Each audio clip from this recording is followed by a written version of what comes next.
Muchas gracias. Buenos días y gracias ante todo a los organizadores por contar conmigo, ¿no?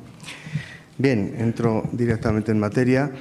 El pasado mes de febrero de 2014, lógicamente, hubo un encuentro del responsable del Alto Comisionado de la Marca España, don Carlos Espinosa de los Monteros, y era un encuentro con corresponsales extranjeros donde el periodista alemán Hans-Günther Kellner pues vino a recordarle en una pregunta que la Marca España también tenía que ver con qué comportamiento ha tenido este país con las víctimas del franquismo y con la justicia universal.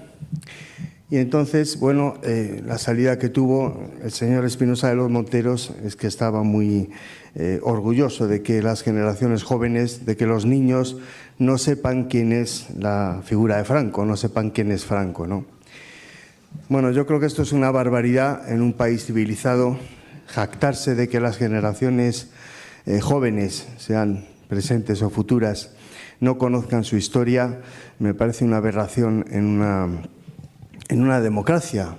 Jactarse de amputar un derecho a conocer la verdad, a conocer la historia reciente, ¿no? Pero bueno, parece que nuestro gobierno, para nuestro gobierno la Marca España tiene que ver con ese discurso empresarial que tanto le gusta y no tiene que ver con otras cuestiones de bastante más importancia, y juzga como un logro precisamente esta amnesia. Y en gran parte es un logro, porque sí es cierto que han conseguido bastante el olvido de estos episodios tan lamentables, de un golpe de Estado, de una guerra civil y de un terrorismo de Estado durante casi 4 décadas. Y ante esto, pues el Estado español, abusando bastante de lo que pueda significar la palabra consenso, ha decidido no aplicar ninguna de las recomendaciones que el derecho internacional tiene. Para empezar, derogar una ley que es ilegal desde el punto de vista internacional, como es la ley de amnistía de 1977, o no cumplir con la Convención contra las desapariciones forzadas, que atañe directamente pues a este escándalo de 100 y pico mil víctimas, desaparecidos, igual que atañe también a los miles de niños robados que también son desaparecidos técnicamente. Así que lo que vemos es un discurso bastante hipócrita del Estado, del gobierno actual, pero también del Estado, cuando se considera en Crimea que hay que cumplir la legislación internacional y se tiene aquí este tipo de cuestiones, ¿no? Y esto, en cuanto a la justicia, que es otro poder del Estado, pues también vemos que los jueces desprecian con una soberbia tremenda el derecho internacional de los derechos humanos y el derecho penal internacional. Un desprecio que vulnera la propia Constitución, que en los artículos 10.2 y el artículo 96, pues precisamente fija que el marco jurídico de nuestro Estado pues viene fijado por el derecho internacional. Y ya hemos visto cuando un juez se atreve a tomar este marco, el derecho internacional, como referencia. Hemos visto en los últimos años, una y otra vez, los gobiernos sucesivos, no solamente el actual, que han hecho caso omiso de diversos órganos de las Naciones Unidas, de recomendaciones del Comité contra la Tortura, de recomendaciones del Grupo de Trabajo sobre Desapariciones Forzadas, de varios órganos de Naciones Unidas. Y todo esto utilizando la ley de amnistía y la ley de memoria histórica como blindaje contra, para asegurar la impunidad. Una muestra de este blindaje lo estamos viendo con el comportamiento ante la justicia argentina, que ha pedido la extradición de varios torturadores y varios altos cargos.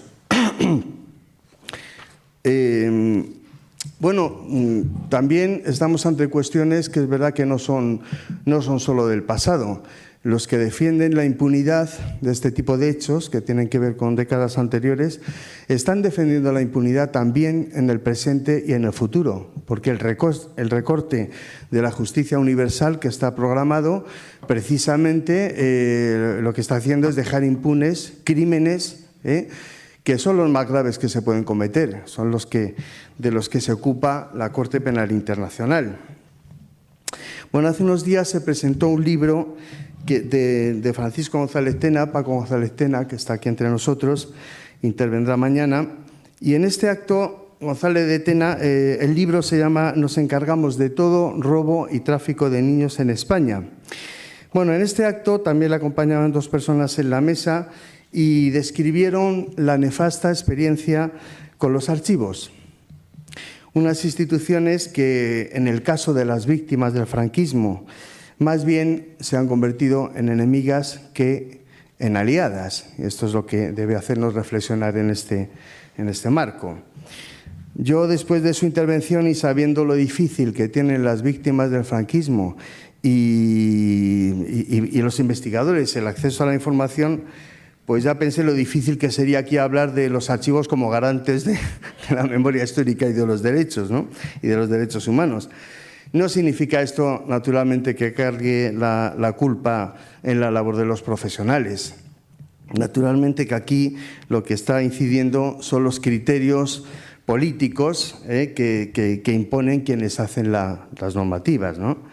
En este sentido, yo creo que es conocida la frase del conde de Romanones, ¿no?, del siglo XIX, que decía: ustedes hagan la ley, que yo haré el reglamento. Y en este país estamos muy acostumbrados a que incluso los preámbulos de las leyes, la verdad es que luego el articulado se vea lo contrario, a que nos recorten derechos en nombre de asegurar esos derechos, ¿no? No hay más que ver la ley de inseguridad ciudadana que se está perpetrando.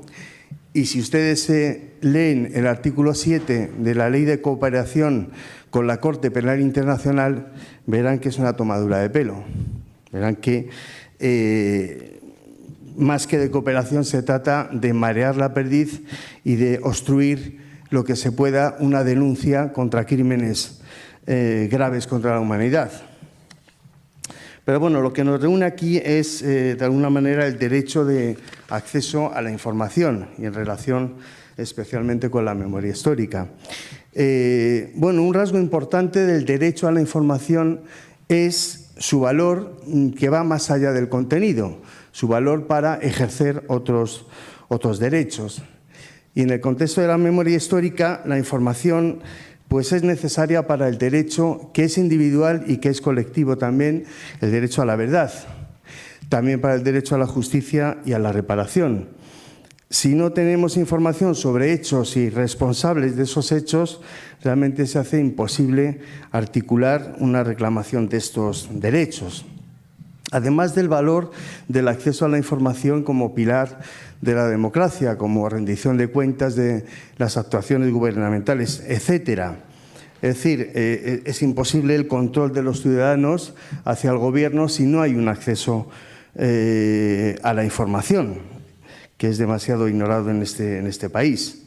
Y donde aquí, cuando se hace el mínimo reproche desde el punto de vista ciudadano hacia las autoridades, pues enseguida te están diciendo que votes otra opción en las próximas elecciones, lo cual pues es un concepto más bien pobre o es una caricatura del concepto de democracia.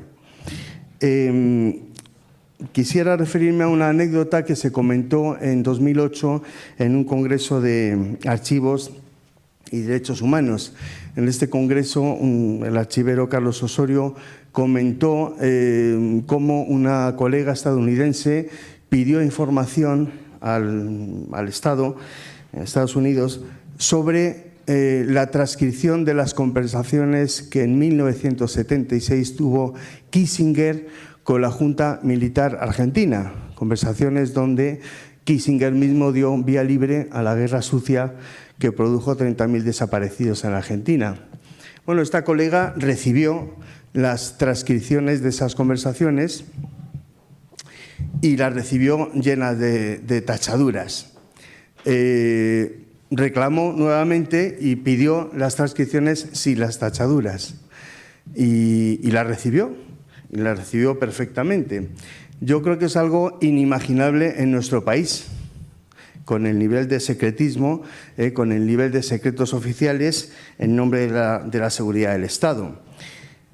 Ya sabemos que Estados Unidos tampoco es que sea una democracia, que sea un modelo a imitar, Es decir, sabemos que ha exportado golpes de Estado, ha exportado guerras, ha exportado o ha maniobrado en cientos de puntos del planeta, ¿no?, para desestabilizar gobiernos.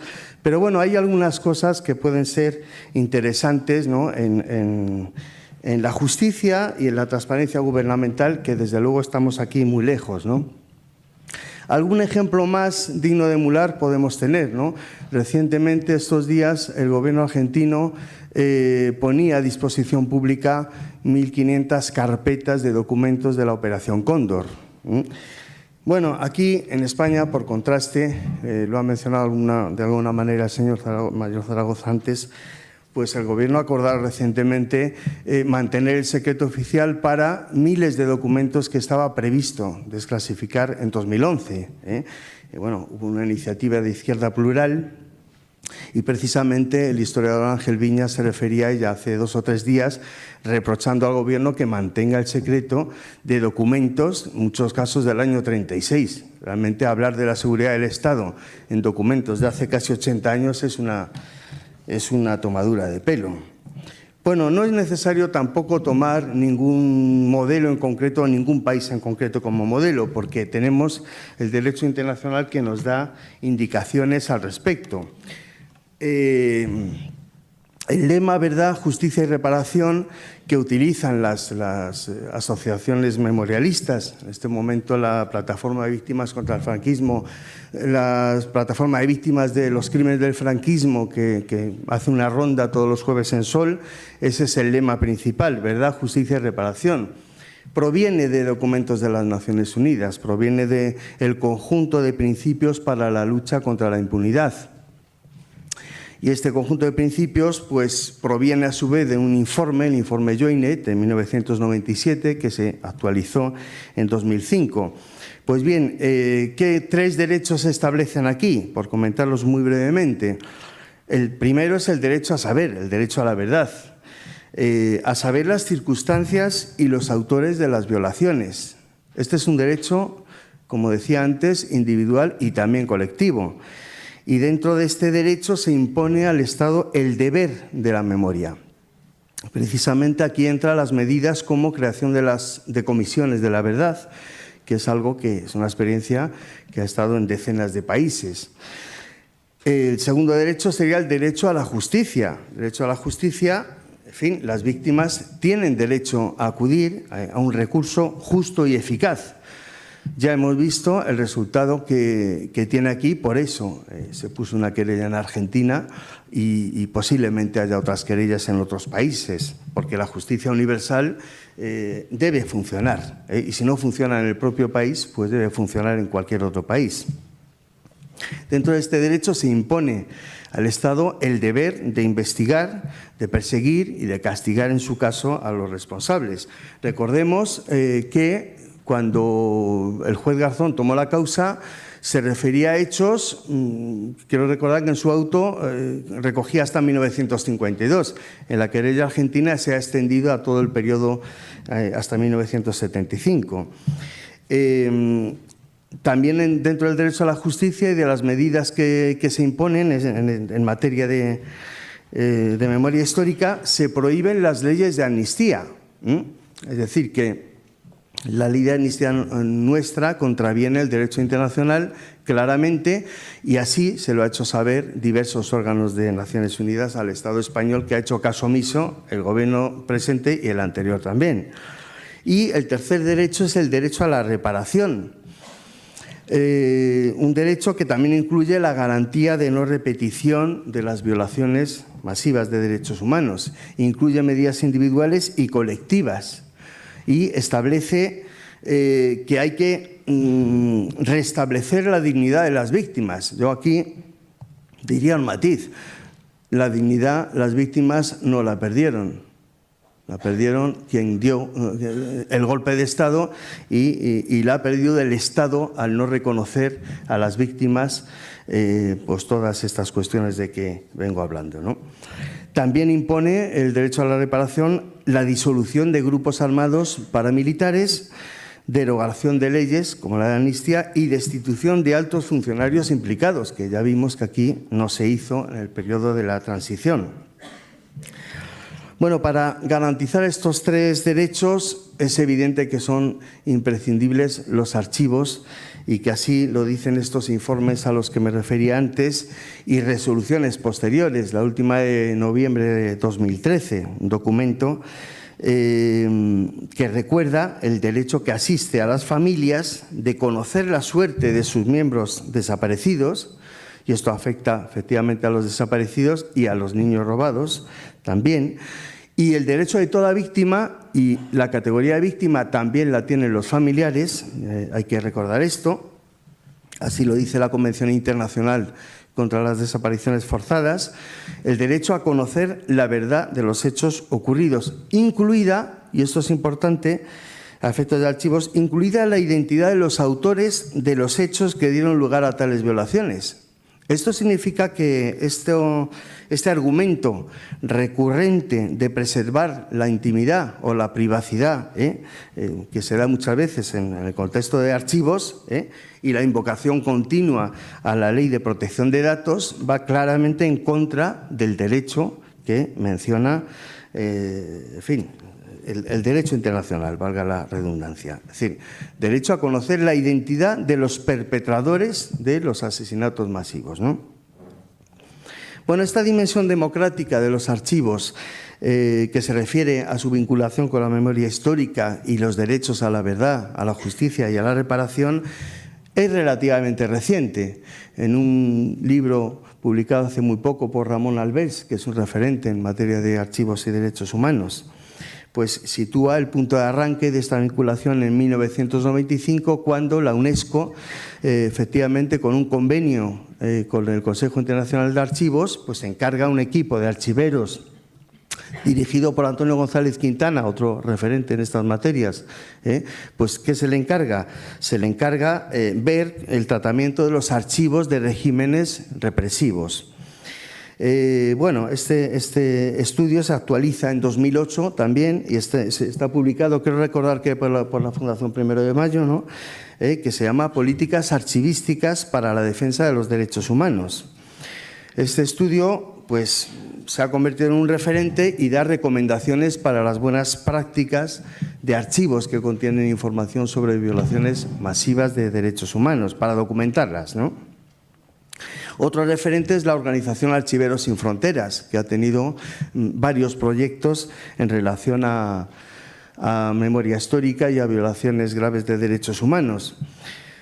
Yo creo que esta dimensión de los archivos ha propiciado algo bastante fructífero, que es el encuentro con otros profesionales y con otros sectores, ¿no? Con juristas, con historiadores, con periodistas, con defensores de derechos humanos y con movimientos memorialistas. Bueno, perdón que voy a echar un trago.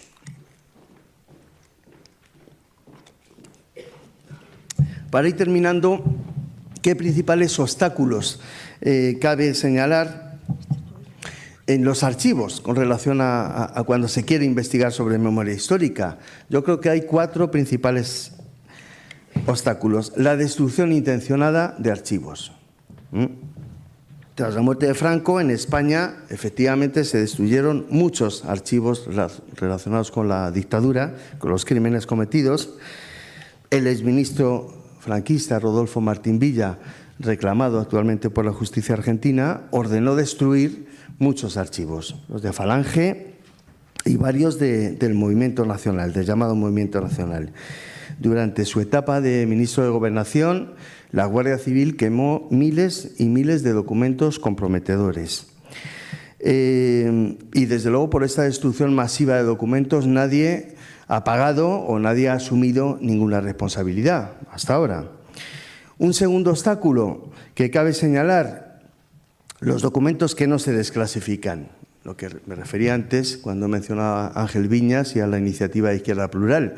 Es decir, siguen sin desclasificar miles y miles de documentos que, desde luego, no comprometen a la seguridad del Estado actualmente. Un tercer obstáculo, la falsificación de datos. Claro, cuando tomamos como referencia los archivos, una cosa muy… entre los alumnos que tenemos nosotros y en nuestras titulaciones, porque claro, los archivos es como la fuente, efectivamente, fiable, ¿no? Pero ya vemos, especialmente el otro día en la presentación del libro de Paco González de Tena, pues la cantidad de documentos falsificados que constan en los archivos, donde se han alterado fechas, donde se han falsificado firmas, donde se han firmado certificados de defunción falsos. Claro, ¿cómo nos podemos fiar de cantidad de documentos, ¿no? Y luego un último aspecto, ¿no? La discrecionalidad en el acceso a los documentos. Con frecuencia los investigadores, incluso periodistas, víctimas, pues se encuentran que el acceso a determinado documento depende en gran parte de la voluntad de la persona que les atiende. Claro, esto no es un derecho ciudadano entonces, ¿no? Bueno, pues ante este panorama, claro, no es de extrañar la queja de muchos historiadores, asociaciones, etcétera. Voy a leer un párrafo de Francisco Espinosa que me parece muy descriptivo, ¿no? En su libro Guerra y represión en el sur de España, no sé si los datos que da Mayor Zaragoza son de Paco Espinosa, que es quizá el mayor especialista en la represión en Andalucía, ¿no? Dice, después de señalar que en los años 70, dice, un buen número de encargados de archivos no estaban allí para allanarte el camino en la investigación, sino para proteger de la curiosidad ajena los fondos documentales. Bueno, voy a leer un párrafo un poquito largo, pero es que me parece realmente descriptivo. Dice Paco Espinosa, en los años 80 e incluso en parte de los 90, los encargados de los archivos afrontaban la negativa planteando abiertamente que tal o cual documentación no se podía consultar directamente. Se sentían protegidos por el poder y por las leyes, como ese canto a la ambigüedad que constituye la Ley de Patrimonio Documental de 1985. Cuando se les hablaba del derecho a la información y de los 50 años prescritos por la ley para poder consultar los documentos a partir de su fecha, ellos salían con el derecho al honor y a la intimidad. Lo mejor de una ley ambigua y confusa es que decide el que manda, de manera que si se negaban no había más que hablar. Esto fue cambiando en los 90. Desde entonces nadie niega abiertamente el acceso a tal o cual documentación. Ahora son más finos, simplemente te comunican que se encuentra en proceso de catalogación. A partir de ahí puedes esperar sentado. Yo no sé qué es peor, aunque quizá prefiera el sistema antiguo, en el que por lo menos sabías a qué atenerte. Otro procedimiento utilizado es el que podríamos llamar el truco del expediente. Cuando solicitas una serie de expedientes personales, compruebas que faltan unos cuantos. Entonces preguntas qué problema hay si todos son anteriores al año 50. La respuesta, según el encargado, es simple. El expediente constituye una unidad y su fecha es la del último documento. Alguien captó que esa era una buena fórmula para proteger la documentación de la mirada de los intrusos, ya que raro es el expediente que no contiene trámites burocráticos recientes por parte de la familia. Estos dos trucos, el de la catalogación y el del expediente, rigen todavía en algunos de nuestros archivos. Bueno, yo creo que nos debe hacer reflexionar este tipo de análisis, ¿no? Algo menos sarcástico se muestra Carlos Jiménez Villarejo en un libro reciente que dice, se titula Jueces pero parciales, aunque también critica aquí la opacidad, en este caso de los archivos judiciales, con el agravante de que existe la proclamación constitucional de que las actuaciones judiciales serán públicas. Sin embargo, dice Jiménez Villarejo, la abusiva interpretación de la facultad de establecer excepciones a esa publicidad de la justicia hace que el acceso al conocimiento de determinadas sentencias pues sea no ya discrecional, sino directamente arbitrario. Bueno, yo termino ya y en resumen, yo creo que queda claro efectivamente el imprescindible papel que tienen los archivos en la protección de los derechos ciudadanos y en la preservación de la memoria histórica de un país. Y creo que también queda claro, lamentablemente, lo lejos que está España de cumplir mínimamente con los estándares que un Estado democrático debe alcanzar en materia de archivos y memoria histórica. Así que yo me quedo aquí. Yo creo que es importante la concienciación por parte de los archiveros de estos derechos ciudadanos. Y lo dejo aquí para dejar paso a Mirta. Gracias.